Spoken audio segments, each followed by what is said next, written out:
Alright, what is going on everybody? This is Tim Odell with Odell Complete Concrete. This is part 2 of this backyard build series. Basically in this part we're going to be focusing on the artificial turf. You can see all the weeds and vegetation growing back here, and the homeowner wants to eliminate all that. So we're going to remove all that, move the hammock out of the way, and get some artificial turf installed. We'll be taking you step by step through the whole process, so if you are looking to do something like this in your backyard, hopefully this video helps you out. In this backyard, the dirt area actually was already pretty low, so we didn't have to do a whole lot of dirt removal, thankfully. The only thing we had to do was bring in a little bit of a sub base for the artificial turf. Alright, now that we have all of the vegetation removed, I am going to start marking out the block wall for our height, for our grade line for the artificial turf. Okay, so as we're prepping out this area right here, we found out we had a little bit of an issue. Right here, whoever built this block wall, the footing is extremely high. Basically, this mark right here is the same height as our concrete right here, and that's a problem because we wanted to initially just kind of slope everything off this way, you know, so that we didn't have like no water run back to the house. But now with this footing being so high, and we can't take this footing out for the block wall because it'll risk the structural integrity of this, what we decided to do is we're just going to raise up the level. It's going to slope back and basically cause a valley right here, but we're going to put drains along this whole edge right here, so that should capture most of the water that slopes backwards. And then as you can see, we are exposing this drain because we're going to set one in the middle. This is the string line that represents the division between artificial turf and concrete. So we're going to find the middle, place the drain right here, and then we are also going down the side right here, getting that all squared up.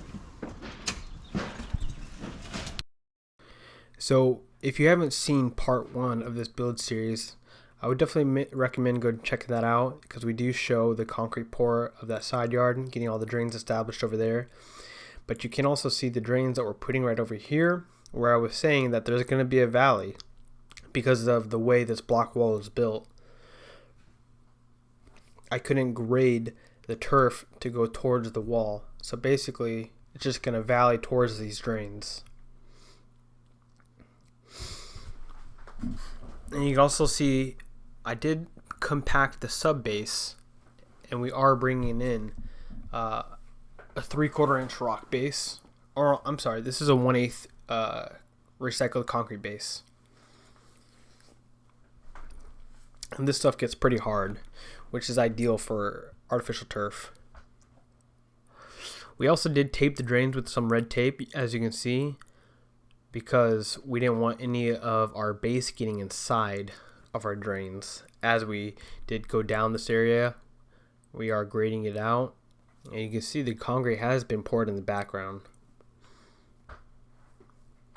So we do like to hose down all of our base, give it a good soaking, so that all of the base kind of falls into place, the nooks and crannies. It compacts a lot better this way. And then right there, I'm just measuring out the artificial turf with one of my guys, Roman, because I am going to go pick up the turf while the guys finish up the base. It's a team effort, so that everything keeps moving very productively. Now, if you're looking for something low maintenance, I always recommend short-haired turf. If you get the short-haired turf, you're not going to get turf blades falling down as much as you would with the long-haired turf. Every once in a while, you'll just have to re-broom the turf. It's not a big deal. It's pretty easy to do. Just a little bit of maintenance, but that's over years of use. And like I was saying, we do really like to wet our base, so you can see us doing it again. And then it's always hard to hit the corners with a compactor, so we do have our little red tamper, that tamps all the around the edges, and then we go over everything with our compactor. And then if it does get a little too low in areas, after compacting it with our tamper or compactor, we'll add a little extra base. Really want to make sure that the turf and the base is nice and leveled and smooth. No divots, no bumps, nothing like that. You want it like perfectly level and flat. That's why you can see one of the guys going over and over it with a rotting board or a 2x4 to check how level everything is, making sure there's no dips. Alright, so we're just cutting off the little excess right now. No need for these. Can't really use them when you're installing your turf. So Roman is going ahead, just cutting it off, just following right between the seams, so it's a nice straight cut.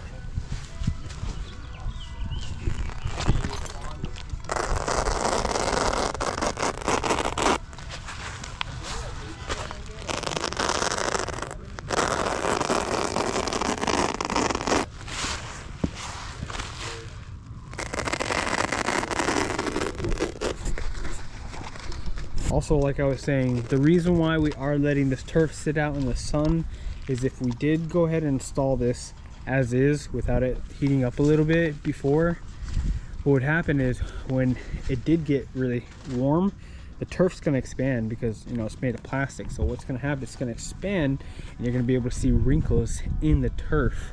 That's why you got to let it heat up a little bit in the sun, let it expand, and install it while it's fully expanded. Because when it tries to shrink, it's just going to get tighter. It's not going to cause any wrinkles.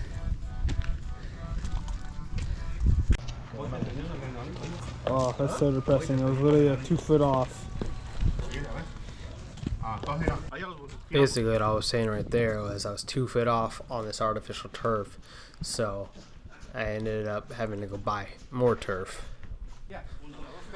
No big deal though, it's all part of the job. Sometimes you mess up your calculations and you gotta pay for it. Alright, so the guys already laid down all the nails on the perimeter right here. And what they're doing now is they're stretching out the turf towards the wall.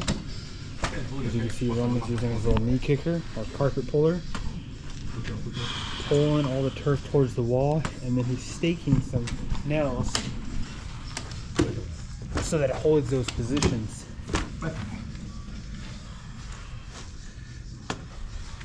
Basically taking out all the bubbles from the turf, and it keeps it stretched. It's nice, flat, and tight.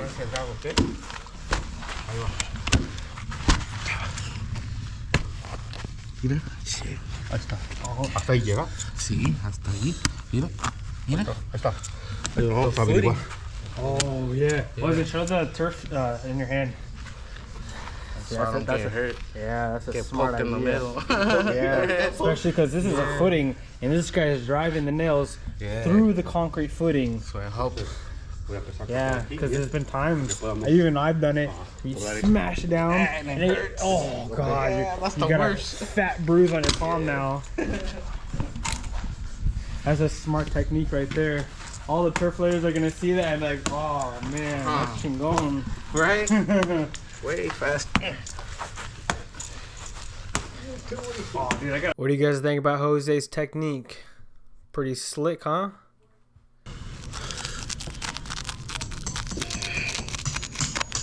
Oh, I called your uncle too. He said he's good for it. Yeah, he'll be able to handle it. He's got the tool too. All right, then. Yeah, just go make double sure. Yeah. So Roman's handling all of the turf edges, cutting against the concrete. I like to call those the money cuts because you definitely do not want to be messing up those cuts. You gotta make them perfect because that is what's going to be tucking into the concrete, and if you overcut that, you're going to have to put a weird funky seam in those areas. And believe me, it's happened before, and it makes the day just 10 times longer. I'll also be showing you guys some close-ups of the seams we do put in for our artificial turf. We like to typically do like an S-style seam or a zipper-style seam. It helps hide those seams in the artificial turf so you can't see them. And if you guys are enjoying this video, make sure to give us a thumbs up or subscribe. We know it really helps the channel, and we definitely appreciate it. Alright, so we're putting in a seam right here. And you can see where the staples are kind of waving, because this is not a straight seam. This is like an S-shaped seam. Makes the seam just a little bit more invisible. Alright, so we have one staple right now, using it to pull the turf blades back so we can put the staples down and hide them with it. So my camera kept dying on me, but to phrase this out shortly is we basically use these staples right here to pry back the existing artificial turf blades. So when we do put our staples into each seam or each side of the artificial turf, we can hide them as best as possible. Alright, and then right here you can see we did a zipper style seam, not an S style. Basically, I would say they're about the same. I mean, I don't think you'd be able to seam either way. You guys let me know in the comment section, if you're an artificial turf layer, which way do you prefer? S style or zipper style? Or do you have a whole new style that I don't even know about yet? You can also see we are starting to tuck the edges. And the seams take a while, so we do like to break out a pillow and relax as we're putting the seams in. Roman's got this down. He knows the techniques. Yeah. Okay, we're on to the tucking stage. Omar is tucking against the wall right now. Any tips and tricks, Omar, of how to get this right? Always get at an angle like this, and when you hit it, hit out. Like so towards the wall. Yeah. And what's the reason for that, really? Because if you hit it down like that, you'll cut this. You'll cut it, right? Yeah, and you'll cut it and it'll affect it, and then it starts causing bubbles too, huh? Yep, exactly. So definitely a little bit of a technique to this. It's not as simple as just hitting the turf straight down. I'll go very low though. You don't want to be able to see any of that black film.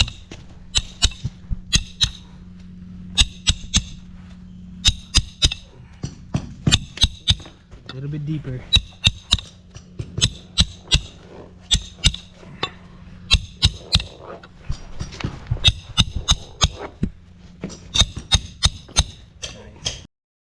So here's the next day after we did have all the artificial turf installed, and all we're going to be doing today is just power sweeping all of the artificial turf blades up first. That is the first thing we need to do, and then we're going to start laying in our industrial sand, and this is what keeps the artificial turf blades up from going back down. Now, the general rule of thumb for how much industrial sand you're going to be putting in your artificial turf is about 1 pound per foot.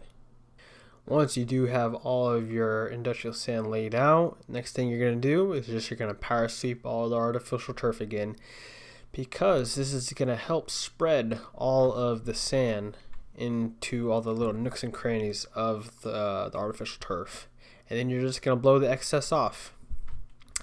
And this is kind of what you're going to be looking like for your end results. Nice clean finish. So if you guys did enjoy this little video, make sure you guys like, share, subscribe. We really do appreciate it. If you have any comments about the whole artificial turf install, go ahead and ask the questions. If you're wondering where those drains went, they are hiding right underneath the artificial turf, because the water does go through the artificial turf pretty well. And if they did ever have a problem, we can just cut open the artificial turf to expose those drains. Anyways, I really do appreciate everyone that does like the video. Make sure to share, and we'll see you on the next Odell Complete Concrete video. Have a good one.